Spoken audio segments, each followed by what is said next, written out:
আমি তোমার স্বামী। আমি চাইলে তোমার কাছে যেতে পারি, তাতে তুমি বাধা দিতে পারো না।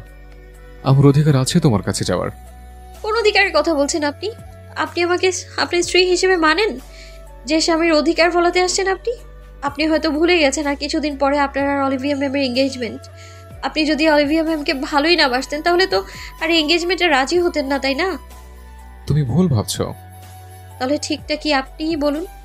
আপনি আমাকে বউ হিসেবে মানেন? ভালোবাসেন আপনি আমায়? অ্যাশ কাঁপা কাঁপা কণ্ঠে আজলানকে প্রশ্ন করলো। না। আজলানের উত্তর শুনে অ্যাশ তার দিকে তাকিয়ে তাচ্ছিলের হাসি হেসে বলল, জানতাম আপনারা ছেলেরা শুধু মেয়েদের মন নিয়েই খেলতে জানেন। ভালোবাসা আপনাদের স্বভাব বিরুদ্ধ।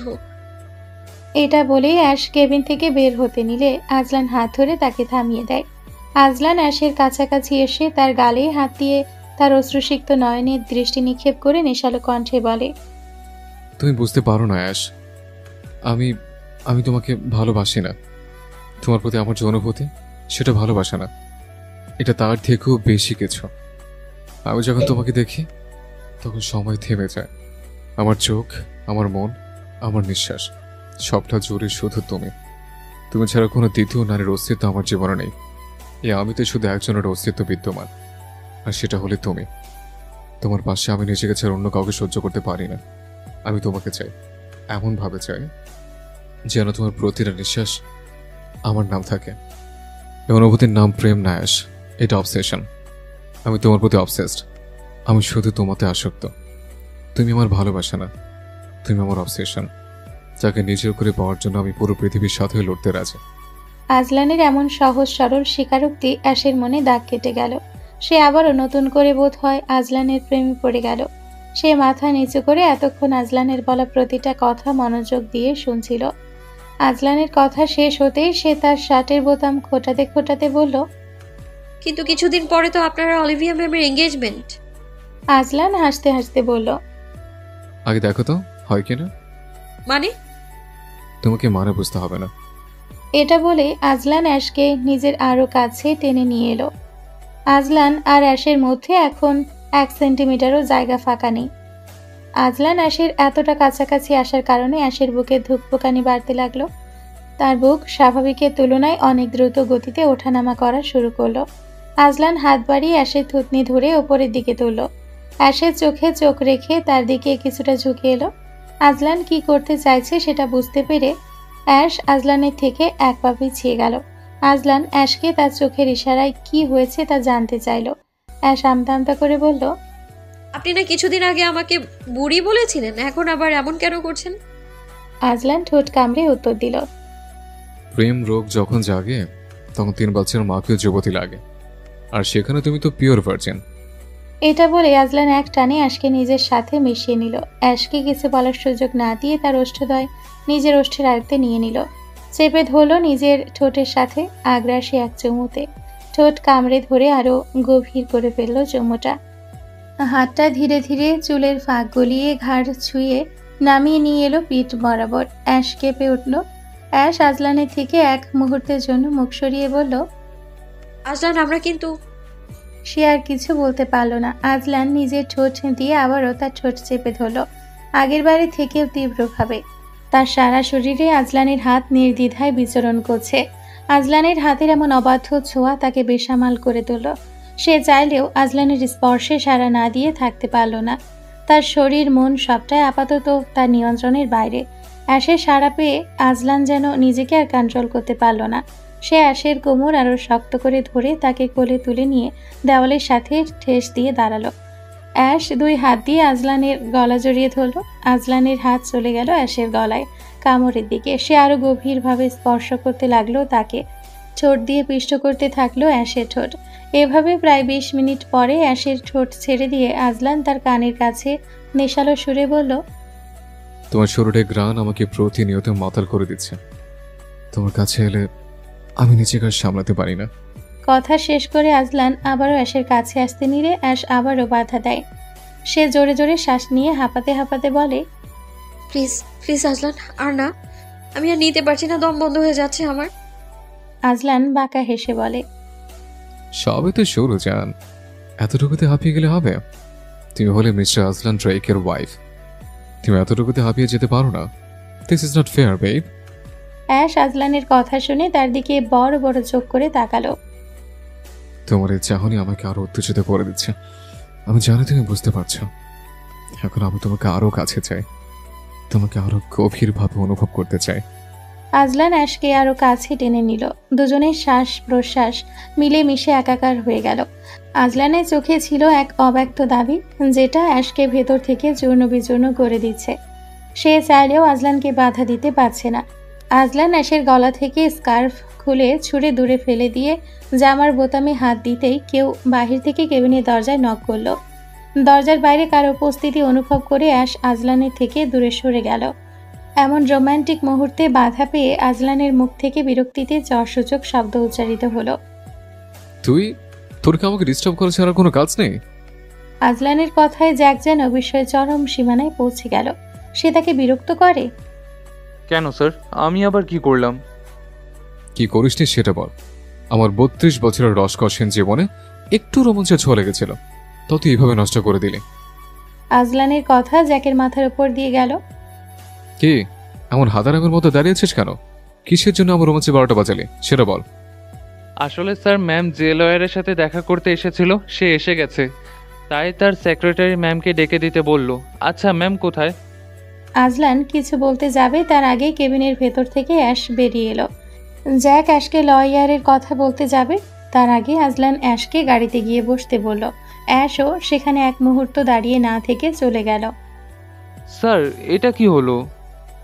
কি হলো? আপনি ম্যামকে লয়ারের কথা বলবেন না কেন? আজলান জ্যাকের কাঁধে হাত দিয়ে বলল, বুঝলি জ্যাক, তোর ম্যাম এখানে যে কাজের জন্য এসেছিল সেটা আমি সলভ করে দিয়েছি, তাই লয়ারের আর প্রয়োজন নেই। আজলানের কথা শুনে জ্যাক বুঝদারের মতো মাথা নাড়ল। আজলান, জ্যাক, অ্যাশের অবস্থান আজলানের অফিসের কেবিনে। তখন তারা তিনজন একসাথে ল ফার্ম থেকে সোজা অফিসে চলে এসছে। অফিসে আসতে তারা সকলে দেখে অলিভিয়া আগে থেকে অফিসে এসে বসে আছে। আজলানকে দেখতে পেয়ে অলিভিয়া আবারও সেই আগের মতো আজলানকে এসে জড়িয়ে ধরল। আজকে অফিসে আসতে এত লেট হলো কেন হাজলান বেবি? তুমি জানো আমি সেই সকাল থেকে তোমার জন্য অপেক্ষা করছি। আজলান কিছু বলবে তার আগেই অলিভিয়া নজর গেল আজলানের হাতের দিকে। ও মাই গড বেবি, তোমার হাতে রক্ত, তুমি ব্যথা পেলে কিভাবে? এটা বলে অলিভিয়া আজলানকে নিয়ে চেয়ারে বসিয়ে দিল। অলিভিয়ার কথা শুনতেই অ্যাশের ল ফার্মে ঘটে যাওয়া ঘটনাগুলোর কথা মনে পড়ে গেল। মুহূর্তে সারা দুনিয়ার লজ্জা যেন তাকে এসে ঘিরে ধরল। কিন্তু এই লজ্জা পাওয়া তার বেশিক্ষণ টিকল না। আজলানের দিকে তাকাতেই সে দেখতে পেল অলিভিয়া আজলানের হাতে ওষুধ লাগিয়ে দিচ্ছে। মুহূর্তের মধ্যেই তার লজ্জারাঙা মুখে রাগের আভাস দেখা দিল। সে মনে মনে গালি দিয়ে অলিভিয়ার গোষ্ঠীর পিণ্ডি চটকে দিল। ওষুধ লাগানো শেষ হতে অলিভিয়া ন্যাকামো সুরে আজলানকে জিজ্ঞেস করলো, তোমার হাতের ব্যথা কমেছে বেবি? আজলানও হাসি মুখে উত্তর দিল, এখন তুমি যাও। কিন্তু বেবি। কোনো কিন্তু না হলে, এখন আমার একটা মিটিং আছে। আজলানের কথা শুনে জ্যাক বলল, কিন্তু স্যার আপনি তো। আজলানের চোখের ইশারা পেতেই জ্যাক থেমে গেল। আজলানের কথা শুনে অলিভিয়াও কেবিন থেকে চলে গেল। স্যার, এখন আপনার কোনো মিটিং আছে? শিডিউলে তো লেখা নেই। বড় বড় বিপদ থেকে বাঁচার জন্য মাঝে মাঝে ছোট ছোট মিথ্যে কথা বলা লাগে, বুঝলি? আজলানের কথা শুনে জ্যাক আবার বুঝদারের মতো মাথা নাড়ালো। জ্যাক, জি স্যার, বলুন। তোর কাছে ফায়ার সার্ভিসের নম্বর আছে? জ্যাক অবাক হয়ে বলল, কেন স্যার, কোথাও কি আগুন লেগেছে? তুই পরে পরে গন্ধ পাচ্ছিস না? না তো। আশেপাশে ভালো করে তাকিয়ে দেখ, তাহলে দেখতে পাবি। আজলানের কথা শুনে পাশে তাকাতেই জ্যাক অ্যাশকে দেখতে পেল। এতক্ষণে সে আজলানের কথার মানে ধরতে পেরেছে। অ্যাশও আজলানের কথার মানে বুঝতে পেরে চুপচাপ কেবিন থেকে বেরিয়ে এসে নিজের ডেস্কে বসে পড়ে। সারাদিনে অ্যাশ একবারের জন্য আজলানের কেবিনের দিকে তাকায়নি, যাওয়া তো দূরে থাক। আজলান অ্যাশের রাগের কারণ ভালোভাবেই বুঝতে পেরেছে, তাই সে তাকে সারপ্রাইজ দেওয়ার জন্য আগে ভাগে বাড়িতে চলে আসে। রাতে বাড়িতে ফেরার পরে অ্যাশ দেখতে পায় আজলান সোফায় পায়ের ওপর পা তুলে বসে আছে। সে আজলানের সাথে কোনো কথা না বলে চুপচাপ নিজের রুমে চলে যায়। ফ্রেশ হয়ে কিছুক্ষণ পরে নিচে নেমে আসে। আজলান অ্যাশকে দেখে তার কাছে যায়। কি হয়েছে? কি হবে? এইভাবে কথা বলছো কেন? কিভাবে বলছি? রাগ করেছ? আপনি রাগ করার মতো কিছু করেছেন? আরে এত কথা না বলে বলো, রাগ করেছো কেন? আপনার উপর রাগ করার মতো অধিকার আমার আদৌ আছে? এটা বলে অ্যাশ আবারও নিজের রুমে যাওয়ার জন্য উদ্যত হয়। আজলান কিছু না বলে অ্যাশকে পেছন থেকে জড়িয়ে ধরল। আজলানের হঠাৎ এরূপ কাণ্ডে অ্যাশ স্ট্যাচু হয়ে গেল। কি করছেন? ছাড়ুন। ছাড়ার জন্য তো ধরিনি। ছাড়ুন বলছি, অসভ্য লোক। আমি অসভ্য? হ্যাঁ, অসভ্য, বদমাশ, লুচ্চা, আরো যা যা আছে সব আপনি। কেন? আমাকে কেন ধরেছেন? তোমাকে ধরেছে বলে এমন বলছো? হুম। ঠিক আছে, আমি অলিভিয়াকে গিয়ে জড়িয়ে ধরছি। ওকে জড়িয়ে ধরলে তোমার নিশ্চয়ই খারাপ লাগবে না, তাই না? অ্যাশ চুপ। কি হলো, কিছু বলছো না কেন? যাবো? আজলানের কথা শুনে অ্যাশ নাক টেনে টেনে বলল, যাবেন তাতে আমার কি? সকালে যা বলেছেন তা তো সব নাটক ছিল, জানি তো আমি। আজলান এবার দাঁত কিড়মিড়িয়ে বলল, তোমাদের মেয়েদের সমস্যা একটাই, কখনো মনের কথা মুখে আনতে চাও না। বললেই পারো যে তুমি জেলাস। আমি কেন জেলাস হব? তুমি জেলাস না? না। মেয়েদের পেট থেকে কথা বের করা আর মরা মানুষ জীবিত করা একই হলো। এটা বলে আজলান অ্যাশকে ছেড়ে দিল। আজলান ছেড়ে দিতেই অ্যাশ আজলানকে জড়িয়ে ধরল।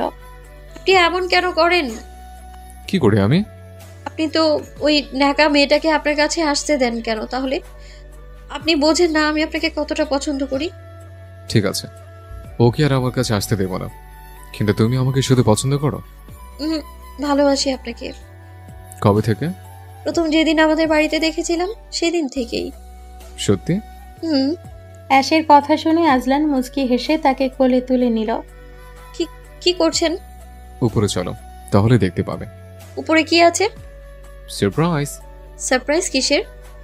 এই যে একটু আগেই নিচে মনে কথা বললে, এই জন্য তো আমার কাছ থেকে তোমার একটা সারপ্রাইজ পাও না। ঠিক আছে, নামায় আমি হেঁটেই যাচ্ছি। আজলান অ্যাশের ঠোঁটের ওপর আঙ্গুল দিয়ে অ্যাশকে চুপ করিয়ে দিল। আমি নিয়ে যাচ্ছি। অ্যাশকে কোলে নিয়ে আজলান নিজের রুমের সামনে এসে দাঁড়ালো। অ্যাশকে কোল থেকে নামিয়ে দরজা খুলতে বলল। আজলানের কথা মতো দরজা খুলে ভেতরে ঢুকতেই অ্যাশ থমকে গেল। আজলানের পুরো রুমটা অন্ধকার, কেবল মোমের আলো ঝাপসা করে রেখেছে চারপাশ।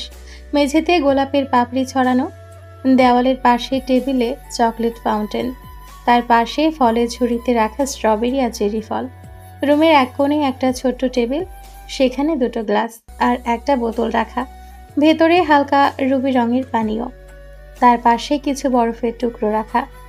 সবকিছু একদম নিখুঁতভাবে সাজানো। অ্যাশ অবাক চোখে সারা ঘর দেখছে। আপনি এসব কখন করলেন আজলান? কখন করেছে, কিভাবে করেছে সেটা তোমার না জানলেও চলবে। তুমি শুধু সবটা উপভোগ করো। এটা বলে আজলান অ্যাশকে পেছন থেকে শক্ত করে আঁকড়ে ধরল। তুমি জানো না আমি তোমাকে কাছে পাওয়ার জন্য কতদিন অপেক্ষা করেছি। আজলানের কণ্ঠে উত্তেজনা। অ্যাশ আজলানের থেকে ছোটার চেষ্টা করতে আজলান তাকে আরো কাছে টেনে নিল। এক হাতে তার কোমর চেপে ধরে, আরেক হাতে তার চিবুক নরমভাবে তুলে ঠোঁট দখল করে নিল। অ্যাশের শরীর কাঁপছে। তুমি আমাকে বারবার পাগল করে দাও। আজলানের কণ্ঠে তীব্রতা। অ্যাশ আজলানকে নিজের থেকে ছাড়িয়ে বলে ওঠে, আজলান, আপনি ঠিক কি করতে চাইছেন বলুন তো? আমার কিন্তু আপনার মতিগতি ভালো ঠেকছে না। অ্যাশের কণ্ঠে হালকা কাঁপন। আজলান অ্যাশের কোনো কথার উত্তর না দিয়ে আবারও তাকে তার কাছে টেনে নেয়। ঠোঁটের একপাশে তপ্ত নিঃশ্বাস ফেলে বলে, আজ আমার পক্ষ থেকে তোমার জন্য এই সারপ্রাইজ, একদম তোমার জন্য সাজানো এই রাত, তোমাকে আমার মতো করে তোলার, একেবারে নিজের করে নেওয়ার ছোট্ট একটা প্রয়াস। কথার মাঝখানে হঠাৎ অ্যাশ টের পায় আজলান ওর দুই হাত চেপে ধরেছে। মকমলের মতো নরম অথচ শক্ত করে বাঁধা একটা রিবন দিয়ে ধীরে ধীরে বিছানার হেডবোর্ডের সাথে বেঁধে ফেলেছে। আজলান, আপনি এটা কি করছেন? আমার ভয় লাগছে। কাঁপা কাঁপা গলায় বলে অ্যাশ। আজলান হালকা হেসে অ্যাশের কানের কাছে ফিসফিসিয়ে বলে, ভয় লাগলে তো রোমান্সটা বেশি হয় বেব। তুমি তো একটু আগেই নিজের মুখে স্বীকার করলে তুমি আমাকে ভালোবাসো, আর আমি তো তোমার স্বামী। তোমার শরীরের প্রত্যেকটা অংশের উপর আমার বৈধ অধিকার আছে। তোমার শরীরের প্রতিটা ভাঁজে আমার অধিকার লুকিয়ে আছে। প্লিজ বেব, আমাকে আমার প্রাপ্য অধিকার থেকে বঞ্চিত করো না। প্লিজ আজলান, আজকে না, আমি প্রস্তুত না। I know babe, but trust me, আমি তোমাকে একটুও কষ্ট দেব না। Please cooperate with me. Azlan ওয়াইনের বোতল আনক্রক করে একটা গ্লাসে ঢেলে নিল। সেখান থেকে এক ফোঁটা করে অ্যাশের ঠোঁটে ফেলে, তারপর আবারও নিজের ঠোঁট দিয়ে সেটা তুলে নেয়। অ্যাশ আজলানের দিক থেকে অন্যদিকে মুখ ফিরিয়ে নেয়। হাতের বাঁধন খোলার চেষ্টা করে কিন্তু পারে না। আজলান অ্যাশের গাল ধরে বলে, babe, please look at me. হাতে থাকা ওয়াইনের গ্লাসটা অ্যাশের মুখের কাছে নিয়ে বলে, এটা খেয়ে নাও, তাহলে তোমার কষ্টটা একটু হলেও কম হবে। খাবো না আমি। এটা নিশ্চয়ই অ্যালকোহল জাতীয় কিছু, তাই না? আপনি এতটা ডেসপারেট কেন হচ্ছেন আজলান? আমায় প্লিজ আজকের জন্য ছেড়ে দিন। আমি ভালোবাসি তো আপনাকে, আপনি আমার স্বামী। নিশ্চয়ই আমি আপনাকে স্বামীর অধিকার থেকে বঞ্চিত করব না। আমার শুধু একটু সময়ের প্রয়োজন। প্লিজ, আমি রেডি নই এখন। কেন শুনছেন না আপনি আমার কথা? শেষের কথাটা অ্যাশ চিৎকার দিয়েই বলল। অ্যাশের কথা শুনেও আজলানের কোনো হেলদোল নেই। সে শান্ত নিশ্চুপ। সে ঠান্ডা কণ্ঠে বলল, তুমি খেতে না চাইলেও আমি খাইয়ে দেবো। আজলান আবার অ্যাশের ঠোঁটে গ্লাস ছুঁয়ে দেয়। এক প্রকার জোর করেই তাকে পুরো গ্লাস ওয়াইন খাইয়ে দেয়। অ্যাশের মাথা ঘোরানো অনুভব হয়। আজলান টেবিল থেকে একটা স্ট্রবেরি তুলে নিয়ে চকলেট ফাউন্টেনে ডুবিয়ে আনে। তারপর সেটা অ্যাশের গলায় রাখে। চকলেট গড়িয়ে পড়ছে বুক বরাবর। ধীরে ধীরে আজলান ঝুঁকে পড়ে সেই দৃশ্য অনুসরণ করে। তুমি ভেবেছিলে তোমাকে ছুঁতে এতটা ধৈর্য রাখবো আমি? যদি বিয়ের দিন আমার প্রতি তোমার অনুভূতির কথা জানতাম, তাহলে এতদিনে হয়তো এক অনাগত সন্তানের বাবা হয়ে যেতাম। আজলানের কণ্ঠ উত্তেজনায় ঘেরা। অ্যাশের দৃষ্টি ঝাপসা হয়ে আসে।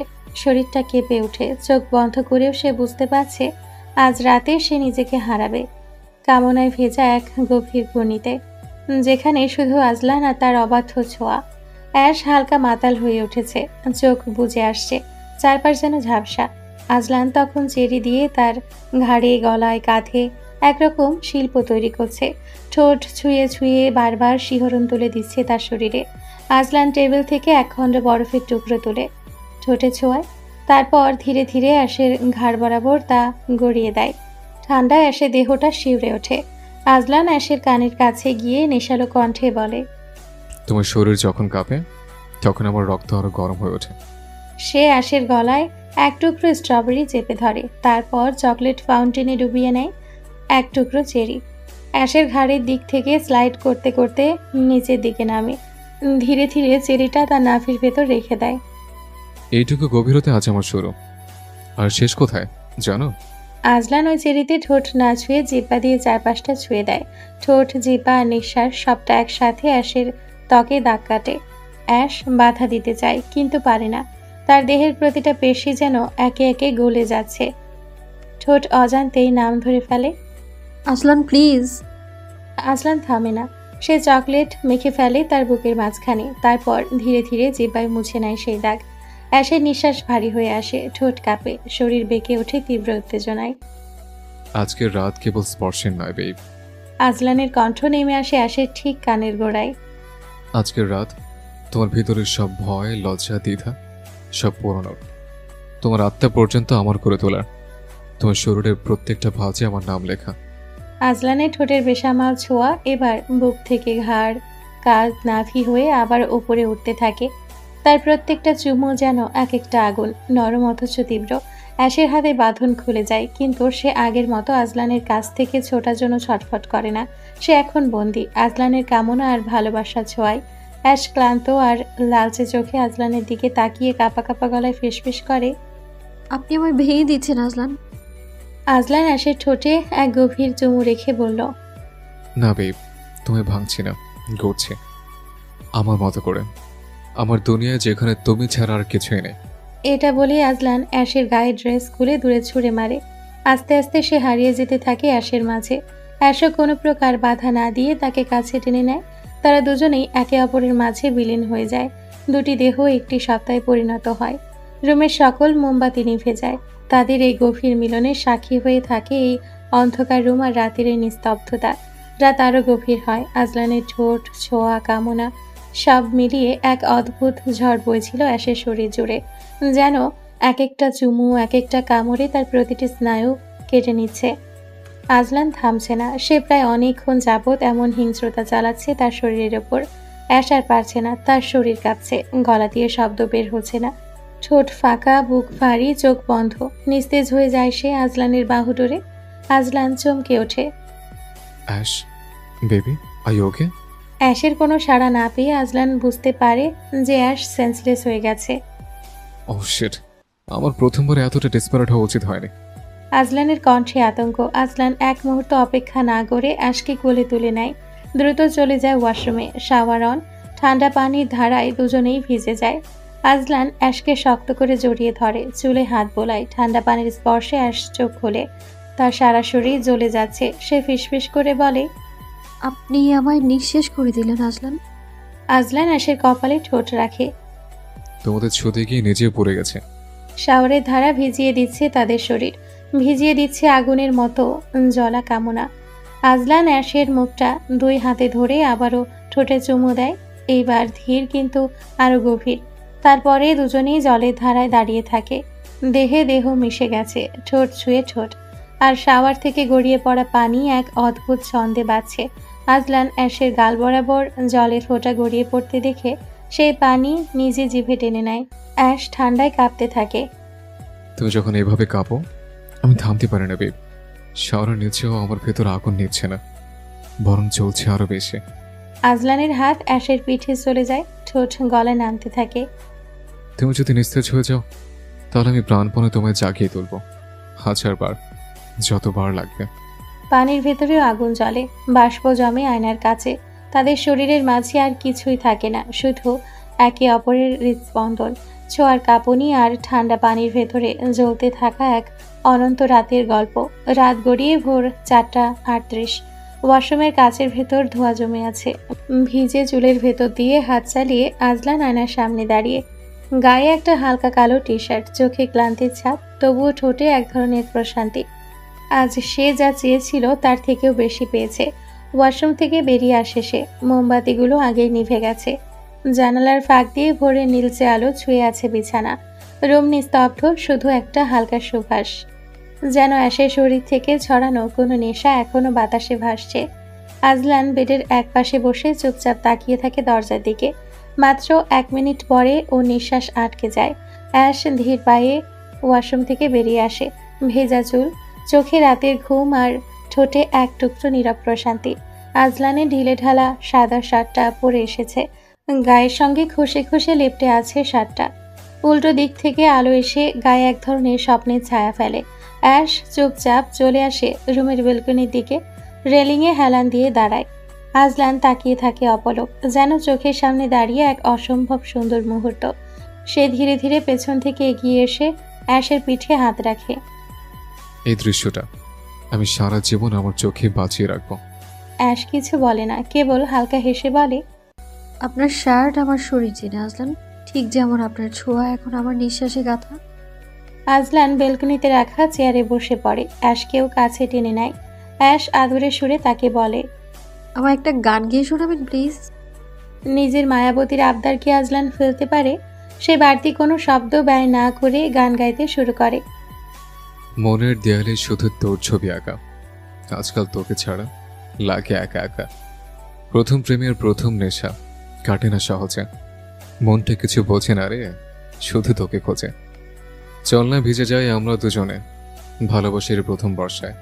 অ্যাশ মুগ্ধ হয়ে আজলানের গান শুনছে। একটা মানুষ এতটা সুন্দরভাবে কিভাবে গাইতে পারে, সে সেটাই ভাবছে। গান গাওয়া শেষে আজলান অ্যাশকে নিজের দিকে তাকিয়ে থাকতে দেখে জিজ্ঞেস করে, কি? আপনি অনেক সুন্দর গান আজলান। আজলান মুচকি হেসে অ্যাশকে নিজের বুকের সাথে মিশিয়ে নেয়। তোমাকে আজকে আমার জীবনের একটা গুরুত্বপূর্ণ সত্যি সম্পর্কে বলবো, শুনবে? অ্যাশ মাথা নেড়ে হ্যাঁ জানায়। জানো অ্যাশ, পৃথিবীতে আমার সব থেকে বেশি আপন কে? আপনার বাবা মা। হুম, তুমি। অ্যাশ চমকে ওঠে। আমি? হ্যাঁ, তুমি। আজলানের বুক থেকে মাথা উঠিয়ে অ্যাশ বলে, আমি কিভাবে হলাম? আজলান অ্যাশকে আলতো করে জড়িয়ে ধরে বলে, তুমি আমার হৃদয়ের সব থেকে কাছের মানুষ। তুমি আমার অবসেশন, আমার আসক্তি, আমার সবটা জুড়ে শুধু তোমার অস্তিত্ব বিদ্যমান। একজন মানুষের সব থেকে কাছের মানুষ হয় তার বাবা মা, তারপর অন্য কেউ? বাবা মা। আজলানের কণ্ঠ ভারী শোনালো। সে অ্যাশের কাঁধে মাথা দিয়ে আকাশের দিকে এক দৃষ্টিতে তাকিয়ে বলল, সেটাই তো নেই। আজলানের কথা শুনে অ্যাশ যেন আকাশ থেকে পড়ল। আজলানের বাবা মানে কি? আজলানের বাবা মা না থাকলে মিস্টার রায়ান আফতাব আর মিসেস জয়ী ড্রেককে? অ্যাশের যেন আজলানের কোনো কথাই মাথায় ঢুকছে না। সে প্রশ্নাত্মক দৃষ্টিতে আজলানের দিকে তাকালো। অ্যাশকে এভাবে তাকাতে দেখে আজলান মুচকি হাসল। আজকে এই পর্যন্তই, বাকি কথা পরে কোনো একদিন বলবো। চলো ঘুমোতে যাই, সকাল তো প্রায় হয়েই গেল। না, আমি যাব না। আপনি আগে আমার সবটা খুলে বলুন। আপনার বাবা মা নেই মানে কি? কোথায় তারা? আর মিস্টার আফতাব আর মিসেস ড্রাইক কে? এত প্রশ্ন? সবগুলোর উত্তর দিন। এখনই বউয়ের অধিকার ফলাতে শুরু করেছ? আজলানের এমন কথা শুনে অ্যাশ কিছুটা দমে গেল। সে আজলানের কোল থেকে উঠতে চাইল। ছাড়ুন, কেন? আমি ঘুমোতে যাব। তোমার প্রশ্নগুলোর উত্তর শুনবে না? না, আমার কিছুই শোনার নেই।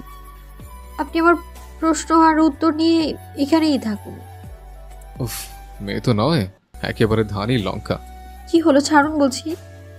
চুপ, একেবারে চুপ করে বসে থাকো, একদম নড়াচড়া করবে না।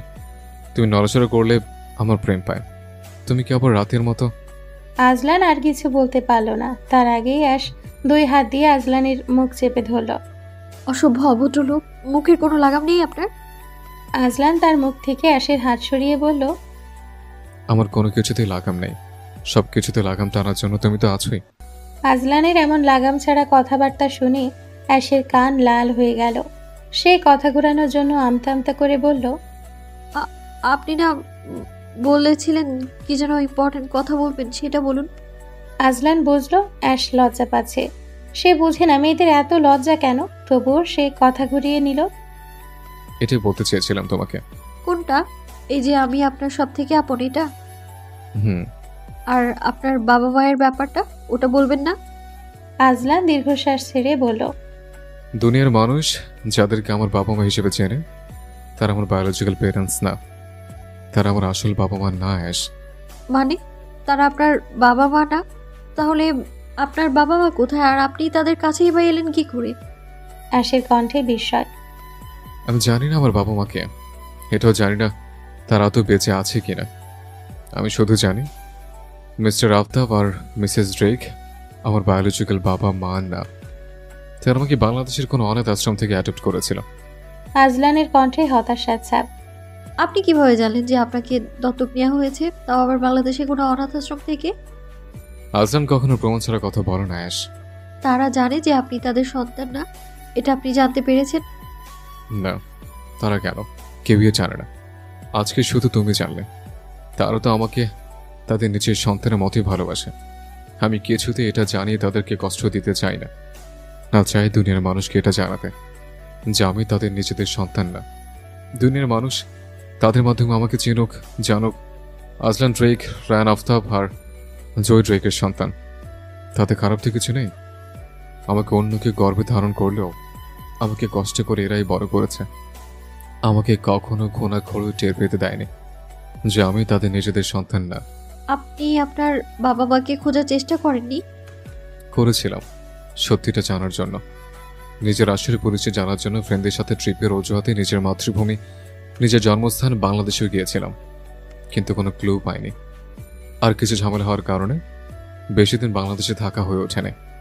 15 দিনের মাথায় আবার বাংলাদেশ থেকে অস্ট্রেলিয়া ব্যাক করতে হয়। কি ঝামেলা হয়েছিল? আরেকদিন বলবো, এখন ঘুমোতে চলো। অ্যাশ আজলানের কথা মেনে নিল। তারও শরীরটা বেশি একটা ভালো লাগছে না। আজলান তাকে ওভাবেই কোলে নিয়ে বিছানায় গিয়ে শুয়ে দিল, নিজেও তার পাশে শুয়ে পড়ল। অ্যাশ আজলানের বুকে মুখ লুকিয়ে ঘুমে দেশে পাড়ি জমালো। আজলান ও অ্যাশের মাথায় হাত বোলাতে বোলাতে ঘুমিয়ে গেল। সকালবেলা ঘুম ভাঙতেই অ্যাশ দেখল আজলান তাকে আষ্ঠে পৃষ্ঠে জড়িয়ে ঘুমিয়ে আছে। সে কিছুক্ষণ আজলানের দিকে মুগ্ধ দৃষ্টিতে তাকিয়ে থাকলো। তারপর কি যেন মনে করে টুপ করে আজলানের ফর্সা গালে চুমু খেয়ে নিল। চুমু দিয়ে এসে আজলানের থেকে কিছুটা দূরে সরে গেল। আজলানকে নিজের থেকে ছাড়িয়ে সে আড়মোড়া ভেঙে শোয়া থেকে উঠে বসলো। হঠাৎ হাত পায়ের দিকে নজর দিতেই তার চক্ষু চড়ক গাছ। এ কি অবস্থা তার হাত পায়ের! শুধু হাত পা না, পুরো শরীরে ছোট ছোট লাল চিহ্ন। প্রথম দেখায় অ্যালার্জি বলেই মনে হবে। হঠাৎ কালকে রাতের কথা মাথায় আসতেই অ্যাশ বুঝলো এগুলো কোনো অ্যালার্জি নয়, বরং এগুলো হচ্ছে তার প্রিয়তম স্বামীর থেকে পাওয়া প্রথম ভালোবাসার চিহ্ন। কিন্তু তাই বলে এত শরীরের কোনো জায়গা ফাঁক নেই। অ্যাশের এবার আজলানের ওপরে প্রচণ্ড রাগ হলো। নিজের রাগ সামলাতে না পেরে সে জোরে চিৎকার দিয়ে উঠল। আহ! অ্যাশের চিৎকার শুনে আজলান ঘুম থেকে ধরফড়িয়ে উঠে গেল। ঘুম কাতুরে কণ্ঠে অ্যাশকে জিজ্ঞেস করলো, কি হয়েছে বেব? Any problem? প্রবলেম না চাই, কি করছেন আপনি? আমার স্কিনে 12টা বাজিয়ে দিয়েছেন। এভাবে কুকুরের মতো কেউ কামড়ায়? আজলান অ্যাশের কথা শুনে নিজের পিঠ ঘুরিয়ে দেখিয়ে বলে, এসব কি? আমি না লাভ বার্ড দিয়েছে, তাই বলে তুমি আমাকে বিড়ালের মতো আঁচড়াবে? বেশ করেছি, আছড়েছি। আমি বেশ করেছি, কামড়েছি, দরকার পড়লে আবার কামড়াবো। বলে আজলান অ্যাশের কাছাকাছি চলে আসে। এই সরুন, একদম আমার কাছে আসার চেষ্টা করবেন না। এটা বলে অ্যাশ এক লাফে বিছানা থেকে নেমে গেল। আহ! অ্যাশের এমন ব্যথাতুর শব্দ শুনে আজলান ঘাবড়ে গেল। কি হলো, ব্যথা পেয়েছ? অ্যাশ চোখে মুখে লাজুক ভাব নিয়ে বলল। কিছু না। আজলান বিছানা থেকে নেমে অ্যাশকে বিছানায় বসালো। বিছানার চারিদিকে তাকিয়েও ব্যথা পাওয়ার মতো কিছুই খুঁজে পেল না। হঠাৎ কি একটা মনে হতেই ড্রয়ার থেকে কিছু ওষুধ বের করে অ্যাশের হাতে দিল। নিজে তার পায়ের কাছে বসে পড়ল। তুমি আমার স্ত্রী, তোমার সবকিছু সম্পর্কে আমার জানার অধিকার আছে। তোমার যদি কোনো সমস্যা হয় তাহলে সেটা সরাসরি আমাকে জানাবে, সেটা যতই পার্সোনাল হোক বা না হোক। কালকে রাতের পরে তোমার আর আমার মধ্যে গোপন করার মতো কিছু থাকার তো কথা না। বাঁকা হেসে বলল আজলান। আজলানের এমন লাগাম ছাড়া কথাবার্তা শুনে অ্যাশের কান গরম হয়ে গেল। অশ্লীল বেটা, মুখে কোনো লাগাম নেই। আমি কি কালকে রাতে নিজের ইচ্ছেতে কিছু করেছি নাকি? নিজেই জোর করে সবকিছু করে এখন আবার আমাকে বলে বলে লজ্জা দেওয়া হচ্ছে? দাঁড়া বেটা, একবার যখন তোর বউয়ের অধিকার দিয়েই দিয়েছিস, এবার তোকে বোঝাবো বউ কাকে বলে। কি হলো, এত কি ভাবছো? অ্যাশ মাথা নাড়িয়ে কিছু না বোঝালো। ঠিক আছে, আমি ফ্রেশ আসছি, অফিস যেতে হবে। আর আমি? তুমি যাওয়ার মতো অবস্থায় আছো? এই অসভ্য বেটা আমাকে কথায় কথায় লজ্জা দিচ্ছে। তোমাকে আজকে অফিস যেতে হবে না, ওষুধ খেয়ে শুয়ে পড়ো। আমি অফিস যাওয়ার আগেই খাবার বানিয়ে রেখে যাব, খেয়ে নেবে। আর সুস্থ হলে তখন না হয় অফিস যাওয়া যাবে। যদি তোমার অবস্থা দেখে মনে হচ্ছে না যে 10 দিনের আগে বিছানা থেকে উঠতে পারবে। আজলানের কথা শুনে অ্যাশ এবার রাগী দৃষ্টিতে আজলানের দিকে তাকালো। অ্যাশকে এভাবে তাকাতে দেখে আজলান আর কিছু না বলে হাসতে হাসতে ওয়াশরুমে চলে গেল। আজলান চলে যাওয়ার পরে অ্যাশও ওষুধ খেয়ে শুয়ে পড়ল। আজলান ওয়াশরুম থেকে বের হয়ে অ্যাশকে ঘুমন্ত অবস্থায় দেখতে পায়। অ্যাশের ক্লান্ত মুখশ্রীর দিকে তাকিয়ে প্রশান্তিতে তার বুক ভরে যায়। অ্যাশের এই ক্লান্তির কারণ যে সে, এটা ভেবেই সে ঠোঁট কামড়ে হাসে। কিছুক্ষণ পরে অ্যাশের জন্য খাবার তৈরি করে টেবিলে সাজিয়ে রাখে আজলান অফিসে চলে যায়। দুপুর 2টার দিকে অ্যাশের ফোনে কারো কল আসে। ফোনের রিংটনের শব্দে অ্যাশের ঘুম ভেঙে যায়। ঘুম ঘুম চোখে ফোন কানে নিয়ে সে হ্যালো হ্যালো করতে থাকে, কিন্তু অপর দিকের ব্যক্তির কোনো রেসপন্স নেই। এবার অ্যাশ একটু বিরক্ত হয়। বিরক্তিতে তার মুখ থেকে চরসূচক শব্দ উচ্চারিত হয়। কে কথা বলছে না কেন? সমস্যা কি? আজব লোক তো, বয়রা নাকি? আমিটা কে সেটাই তো জানতে চাইছি। কালকে রাতের কথা এত তাড়াতাড়ি ভুলে গেলে বেব? লোকটার এমন হেয়ালিপূর্ণ কথাবার্তা শুনে অ্যাশের মেজাজ চটে গেল।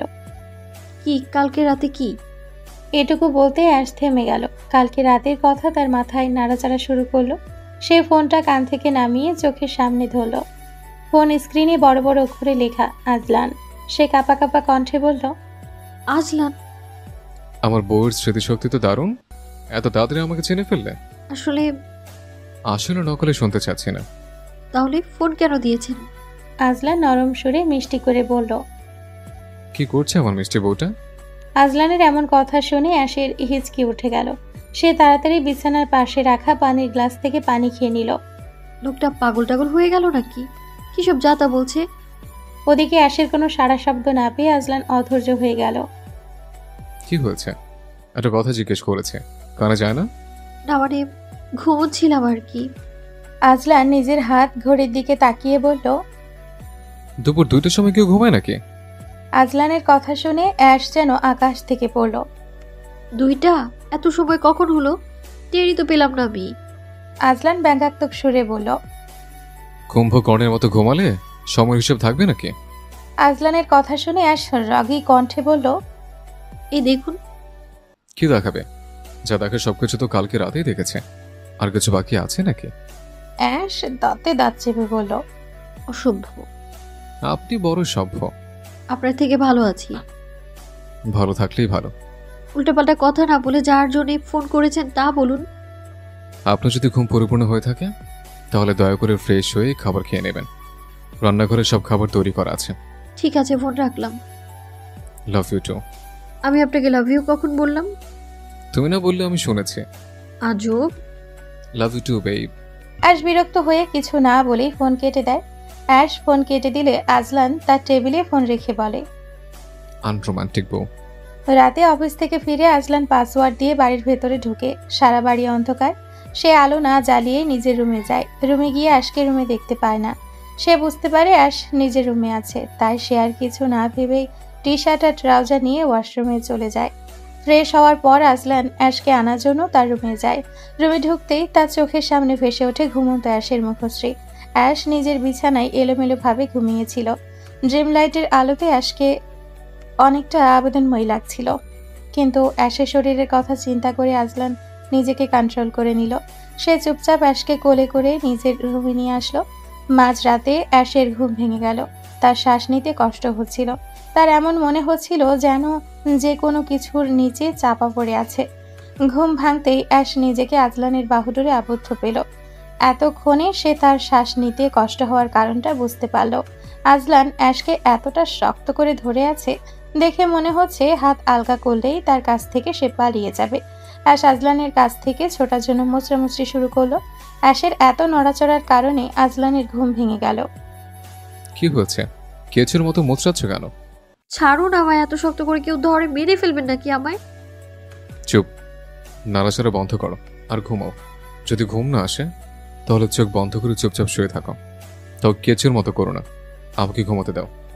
অফিসে অনেক প্রেশার ছিল। I am tired. আগে ছাড়ুন আমায়, আমার এভাবে ঘুমানোর অভ্যেস নেই। না থাকলে করো না অভ্যাস। তোমার তো বোঝা উচিত এখন তুমি married. You have a handsome husband যে তোমাকে না ধরে ঘুমোতেই পারে না। নাটক বাদ দিয়ে ছাড়ুন আমায়, আমাকে এভাবে ধরে রাখলে আমি ঘুমোতে পারবো না। তোমাকে ছাড়লে আমি ঘুমাতে পারবো না। এতদিন যখন ঘুমোতে পেরেছেন এখনো পারবেন? তোমাকে জড়িয়ে ঘুমানো আমার অভ্যাস হয়ে গেছে। সিনেমা পেয়েছেন?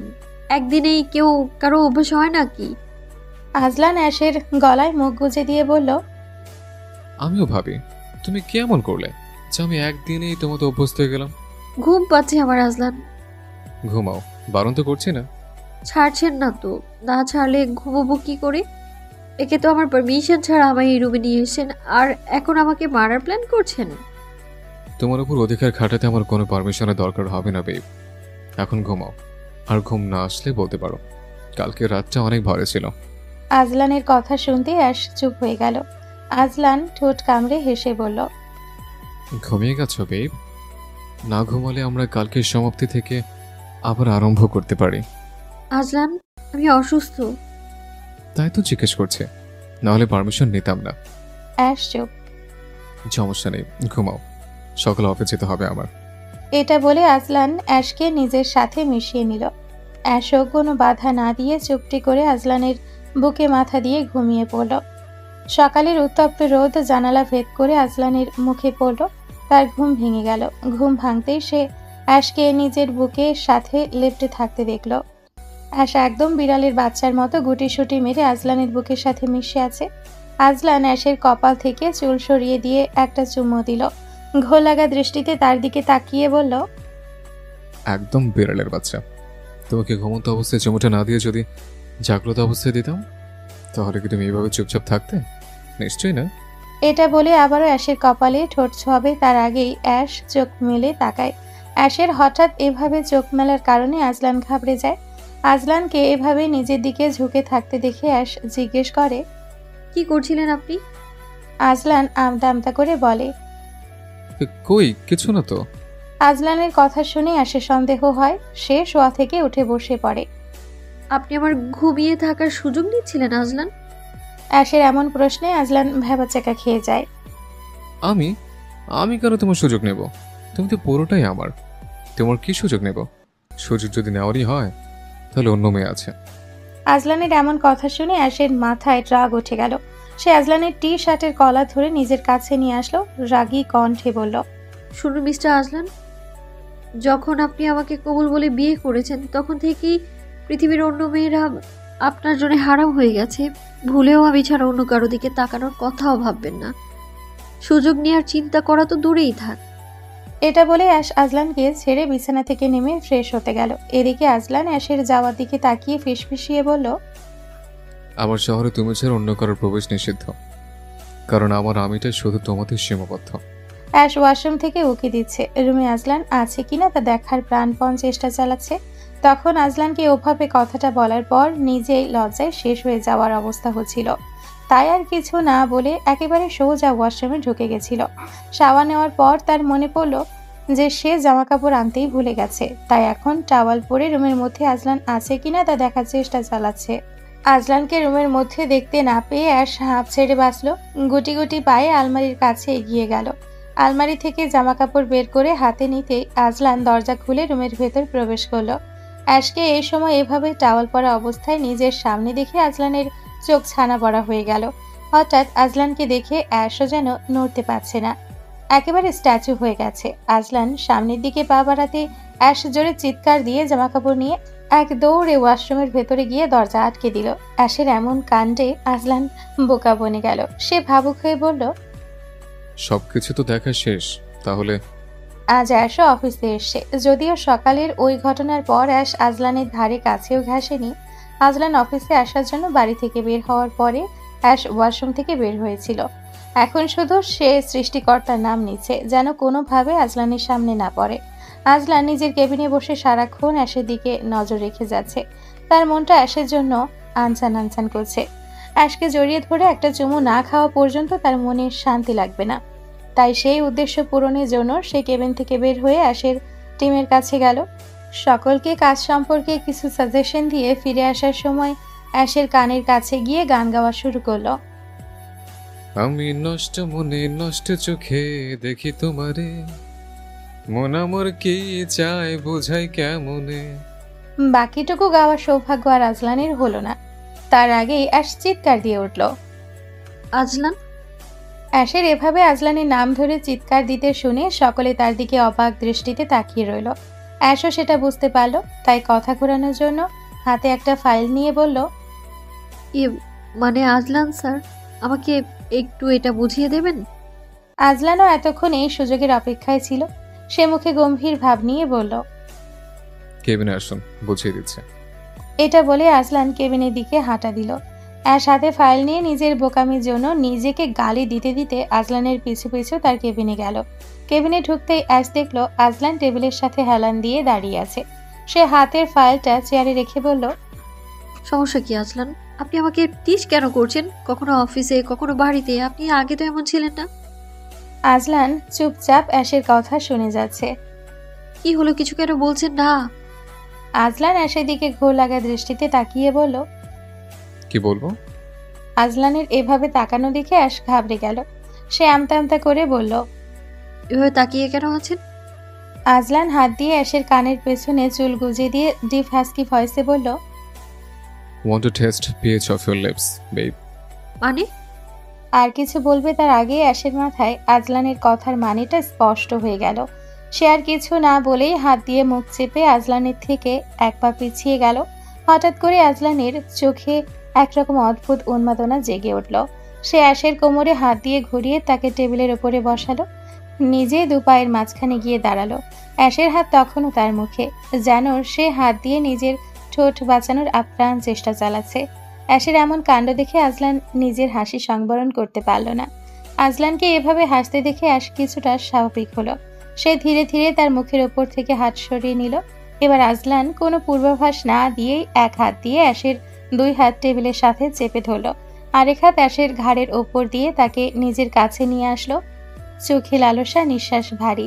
সে একটুও সময় নষ্ট না করে অ্যাশের ঠোঁটে নিজের ঠোঁট চেপে ধরল। কোনো কোমলতা নেই, শুধু তীব্রতা। একরকম অধিকার বোধ নিয়ে ঠোঁটে ঠোঁট বসালো।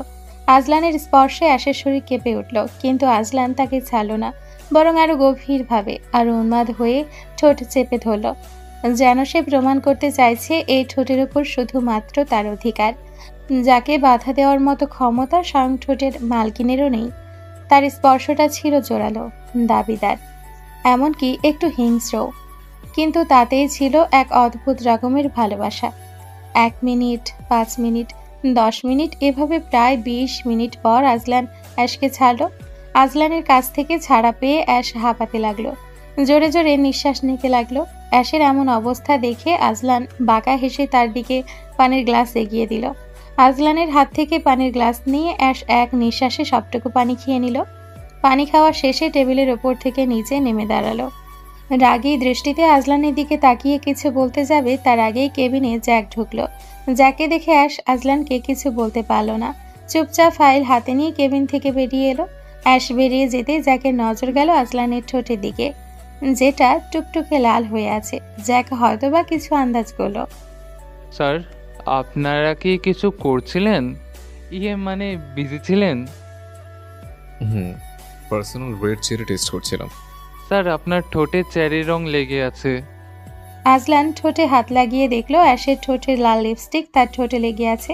ঠোঁট মুছতে মুছতে বলল, জানিসই তো চেরি আমার কতটা পছন্দ, আর তা যদি হয় এতটা মিষ্টি তাহলে তো কথাই নেই। জ্যাক হাসতে হাসতে বলল, তাই বলে স্যার আপনি কেবিনে? তোর বেতন থেকে 1000 টাকা কাট।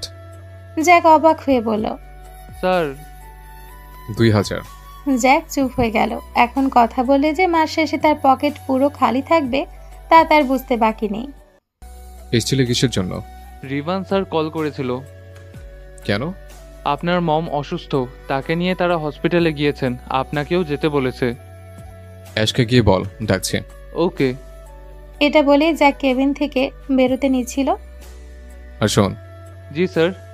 আজলান বাঁকা হেসে বলল, রোমান্স করার মানুষ থাকলে যে কোনো জায়গায় বসে রোমান্স করা যায়, সেটা হোক গাছতলা কিংবা অফিসের কেবিন রুম। রোমান্সের জন্য নির্দিষ্ট কোনো জায়গায় লাগে না, বিয়ে করলেই বুঝবে। আজলান তাকে বিয়ে না করার জন্য খোঁটা দিল, নাকি রোম্যান্স যে কোনো জায়গায় করা যায় সেটা বোঝালো? এটাই জ্যাকের মাথায় ঢুকলো না। তবুও সে আজলানের কথায় বুঝতারের মতো মাথা নাড়িয়ে কেবিন থেকে বেরিয়ে এলো। আজলান, অ্যাশ, জ্যাক তিনজনের অবস্থানই হসপিটালে। মমের কি হচ্ছে রিভান? জানি না ব্রো, আমি তো আমার রুমে ছিলাম। হঠাৎ অলিভিয়ার চিৎকার শুনে এসে দেখি আন্টি ফ্লোরে পড়ে আছে, তাই দেরি না করে হসপিটালে নিয়ে এসেছি। অলিভিয়া, মমের কি হয়েছিল? আমি জানি না বেবি, আমি তো রুম থেকে বের হই আন্টিকে পড়ে থাকতে দেখেছি। আজলান আর কিছু বলবে তার আগে কেবিন থেকে ডক্টর বের হয়ে আসে। মিসেস ড্রাইকের পরিবারের লোক আপনারাই তো? Yes doctor. মম কেমন আছে? কি হয়েছিল মমের? দেখুন, মিসেস ড্রাইকের তেমন কিছু হয়নি, জাস্ট এ প্যানিক অ্যাটাক। কিন্তু আমি ডক্টর হিসেবে আপনাদেরকে এটাই সাজেস্ট করব, আপনারা তাকে যতটা সম্ভব চিন্তামুক্ত রাখবেন।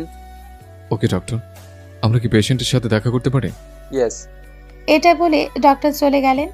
অ্যাশ আর জ্যাক দূরে দাঁড়িয়ে সবটাই শুনছিল। ডক্টর চলে যেতে আজলান কেবিনে ঢুকে গেল। আজলানের পিছু পিছু অলিভিয়াও গেল। রিভান অ্যাশকে দেখে তার কাছে আসে। এই যে মিস, কেমন আছেন? এটা তো ভালো sir. Jack, yes sir. 2 cup coffee নিয়ে এসো তো।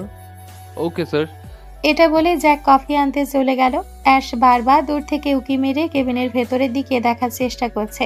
অ্যাশকে বারবার এভাবে করতে দেখে রিভান জিজ্ঞেস করলো, এনি প্রবলেম মিস এশ? অ্যাশ আমতা আমতা করে উত্তর দিল, নো স্যার। প্রবলেম থাকলে বলতে পারেন। নো স্যার, তেমন কিছু না। ওকে ফাইন, বাট আপনি আমাকে বারবার এভাবে ডাকবেন না। অ্যাশ হকচকিয়ে গেল। মানে এটাই যে আমাকে এভাবে স্যার স্যার বলে ডাকবেন না। দেখুন, আপনি একধারে আমাদের বসের ভাই, অপর দিকে কোম্পানির শেয়ার হোল্ডার। আপনাকে স্যার ডাকবো না তো কি ডাকবো? অন্য যা কিছু, আই মিন স্যার বাদে যা ইচ্ছে হয় আপনার।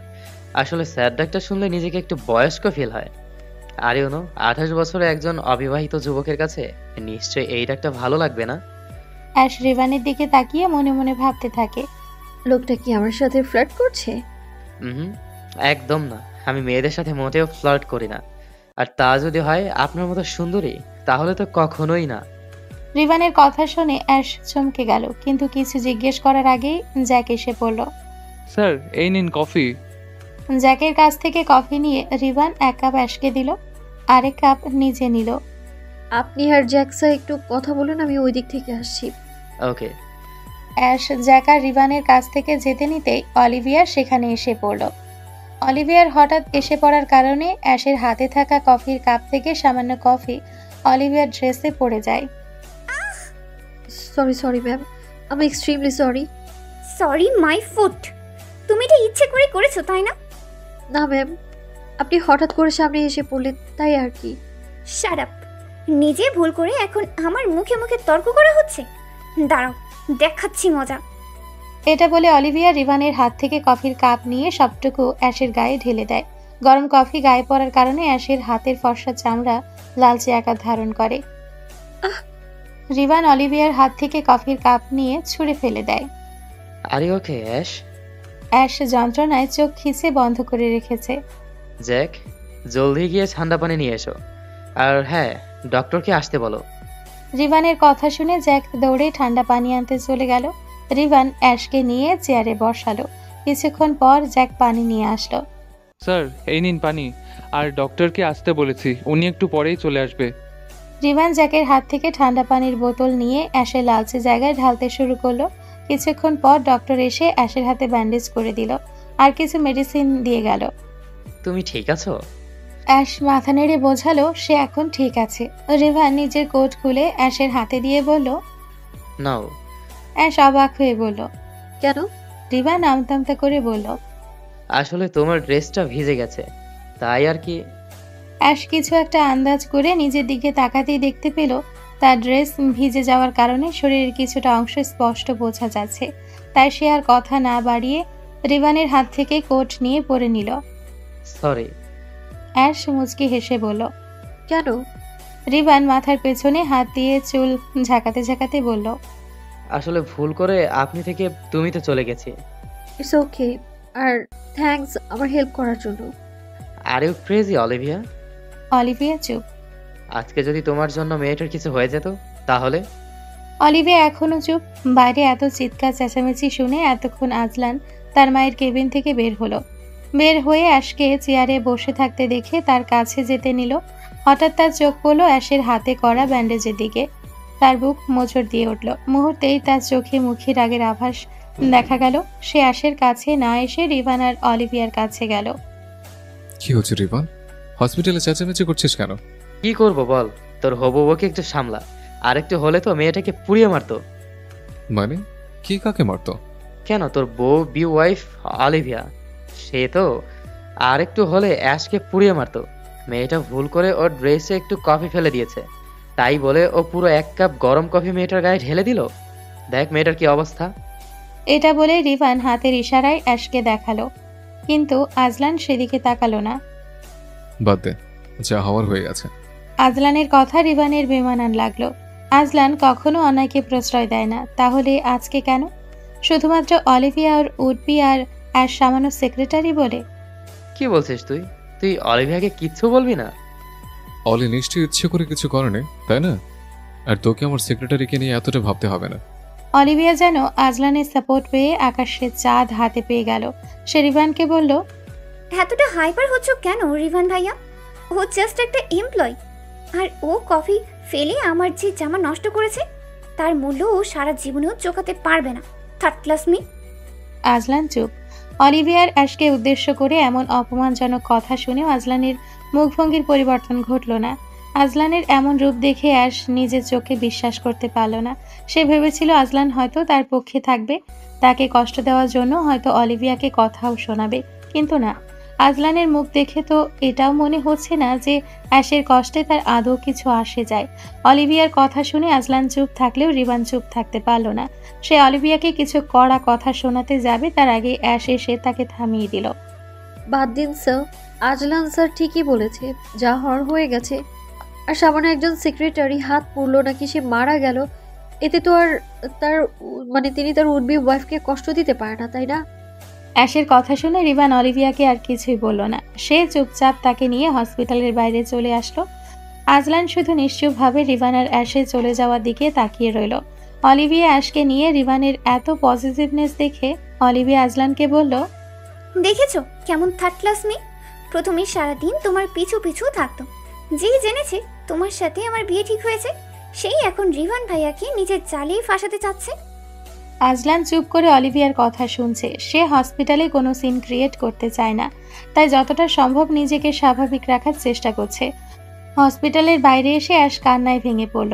এতক্ষণ সে অনেক কষ্টে তার চোখের পানি আটকে রেখেছে, এখন আর তার পক্ষে নিজেকে সামলানো সম্ভব হচ্ছে না। অ্যাশকে এভাবে কাঁদতে দেখে রিভান ভড়কে যায়। Miss Ash, are you okay? আপনার হাতে কি বেশি ব্যথা হচ্ছে? আমি ডক্টরকে ডাকবো? রিবানের কথা শুনে অ্যাশ চুপ হয়ে গেল। তার এতক্ষণে খেয়ালই ছিল না তার সাথে রিবানও আছে। সে চোখ মুছে বলল, না স্যার, আমি ঠিক আছি। আপনি প্লিজ আমাকে একটু অফিসে ড্রপ করে দেবেন? আপনাকে এই অবস্থায় অফিসে যেতে হবে না। আপনি আপনার বাড়ির ঠিকানা বলুন, আমি আপনাকে সেখানেই পৌঁছে দিচ্ছি। আমি ঠিক আছি, তেমন কিছু হয়নি আমার। আপনি শুধু আমার অফিসে পৌঁছে দিন। রিবান আর বেশি কথা বাড়ালো না। সে অ্যাশের চোখ মুখ দেখেই বুঝতে পারছে যে অ্যাশ ঠিক নেই। তাই আর কথা না বাড়িয়ে অ্যাশকে নিয়ে অফিসের উদ্দেশ্যে রওনা দিল। রিবান আর বেশি কথা বাড়ালো না। সে অ্যাশের চোখ মুখ দেখেই বুঝতে পারছে যে অ্যাশ ঠিক নেই। তাই আর কথা না বাড়িয়ে অ্যাশকে নিয়ে অফিসের উদ্দেশ্যে রওনা দিল। আজলান আর অফিসে আসলো না। সে জ্যাককে রিবান আর অ্যাশের পিছু পিছু পাঠিয়ে দিল। সে আর কিছু না হলেও আজকে রিবানের চোখ দেখে এটা ভালোই বুঝতে পেরেছে যে অ্যাশের প্রতি রিবানের সামান্য হলেও দুর্বলতা আছে। সেটা যদিও সে আগেও আন্দাজ করেছিল, কিন্তু আজকে অ্যাশের জন্য রিবানের পজিটিভনেস দেখে শিওর হয়ে গেল। তাই সে অ্যাশকে নিয়ে কোনো রিস্ক নিতে চাইল না। রিবান অ্যাশকে অফিসের গেটের কাছে পৌঁছে দিয়ে আবার হসপিটালে চলে গেল। অ্যাশ তার নিজের ডেস্কে বসে আজলানকে নিয়ে ভাবছে।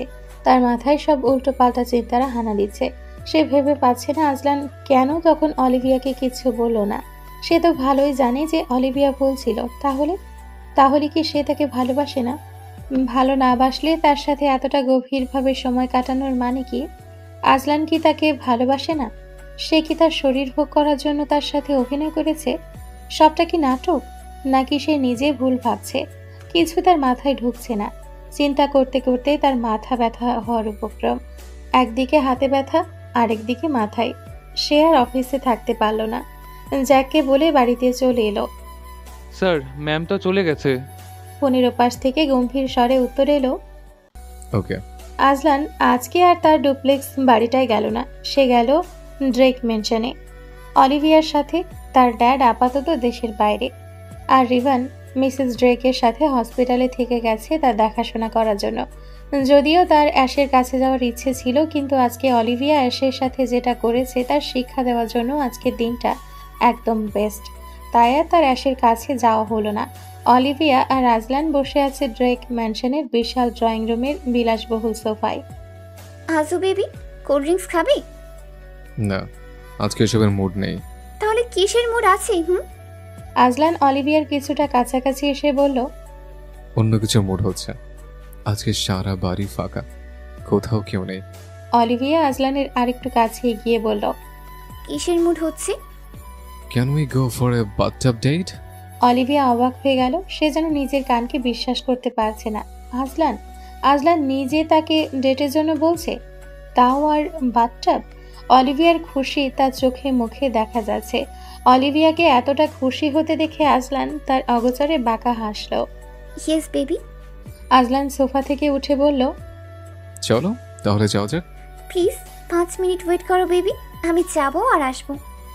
কেন, আবার কোথায় যাবে? তুমি যদি ইন্টারেস্টেড না থাকো তাহলে বলতে পারো, আমি তোমাকে জোর করবো না। অলিভিয়া আজলানকে জড়িয়ে ধরে বলল, তুমি জানো না আমাকে এটা বলে তুমি কত খুশি দিয়েছো।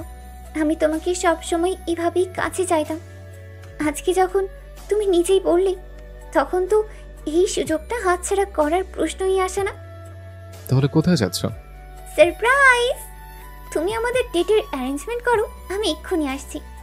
এটা বলে অলিভিয়া নিজের রুমে চলে গেল। আজলান অলিভিয়া যাওয়ার দিকে তাকিয়ে বাঁকা হাসল। আজকে ডেট তোমার জন্য স্মরণীয় হয়ে থাকবে অলি, চাইলেও বলতে পারবে না। আজলান নিজের রুমে শুয়ে অ্যাশকে কল দিল, কিন্তু অ্যাশ বন্ধ হলো না।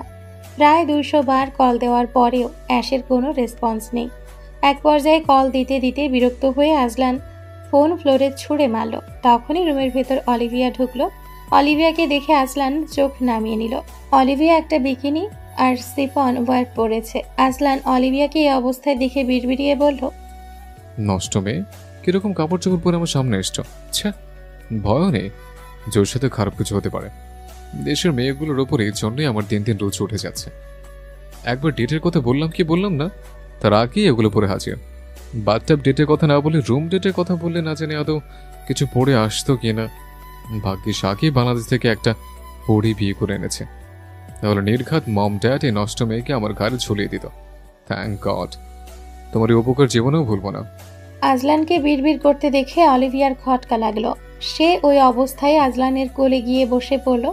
আজলান না পারছে কিছু বলতে আর না পারছে অলিভিয়ার এসব কাণ্ড সহ্য করতে। সে অন্যদিকে ঘাড় ফিরিয়ে চোখ মুখ খিচে বন্ধ করে রাখল। অলিভিয়া আজলানের ঘাড়ের উপর এক হাত রেখে আরেক হাত দিয়ে আজলানের মুখ নিজের দিকে ফেরালো।